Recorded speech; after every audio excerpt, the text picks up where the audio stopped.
Hello and welcome back everyone to another Tekken 3 tutorial.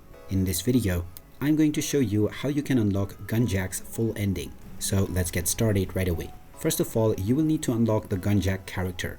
You can do this by beating the arcade mode 3 times by using any character. Once you have beaten the arcade mode 3 times, Gunjack will be unlocked and you can now start playing with Gunjack on your arcade mode. In order to unlock Gunjack's full ending, just play as Gunjack on the arcade mode once, and this will unlock the first ending. After this, save the game and then play arcade mode once again using the same character of Gunjack. If you do this correctly, you will have beaten arcade mode twice in a row using Gunjack. And once you do this, Gunjack will be unlocked in theater mode. And now you can go into theater mode and watch the full ending for Gunjack. And there you have it. That is how you can unlock Gunjack's full ending on the Tekken 3 game. If you find this video helpful, don't forget to hit that like button and subscribe for more useful tips and tutorials.